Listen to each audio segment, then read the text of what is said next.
Trésor, c'est quand tu veux.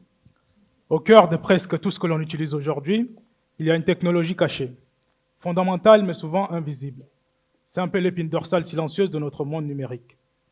Je vais vous parler de cette petite plaque verte qu'on a tous déjà vue quelque part, le circuit imprimé.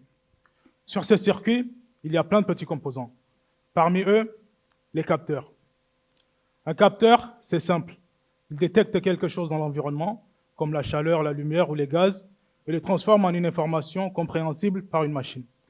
Par exemple, lorsque vous posez le doigt sur l'écran de votre téléphone, il y a un capteur qui détecte un léger changement du champ électrique à cet endroit-là et qui envoie un signal au système. Le téléphone comprend alors qu'une touche est activée. Maintenant, suivez-moi.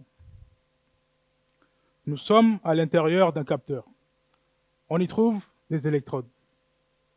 Ce sont de très fins conducteurs métalliques par lesquels le courant arrive et sort. Ce sont ces lignes dorées que vous voyez sur les circuits imprimés.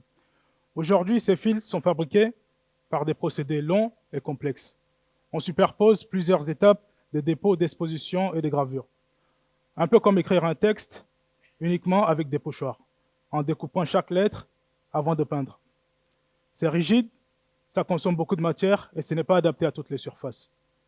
D'autant plus, avec la miniaturisation des appareils électroniques, il devient compliqué de fabriquer des électrodes de très petite taille, comme il serait difficile de faire des pochoirs de quelques millimètres.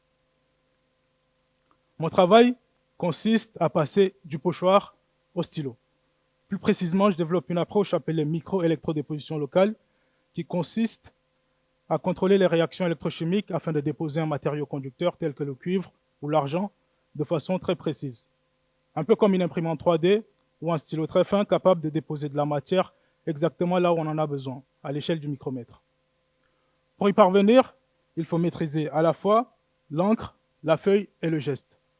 L'encre, c'est la matière que l'on dépose, la feuille, c'est le milieu dans lequel on travaille, et le geste, c'est le contrôle précis des réactions électrochimiques à très petite échelle. C'est une approche, certes exigeante, mais qui permet de concevoir des électrodes plus précises, plus efficaces et plus économes en matière. Des électrodes adaptées à des applications exigeantes comme les capteurs dans le domaine de l'énergie ou du biomédical où chaque détail compte. En maîtrisant la microélectrodéposition locale, ma thèse vise à rendre maîtrisable ce qui jusqu'ici était difficile à contrôler. Passer du pochoir au stylo, c'est passer d'une approche rigide à une approche sur mesure. Autrement dit, c'est apprendre à écrire l'électricité au bon endroit avec le bon trait. Merci.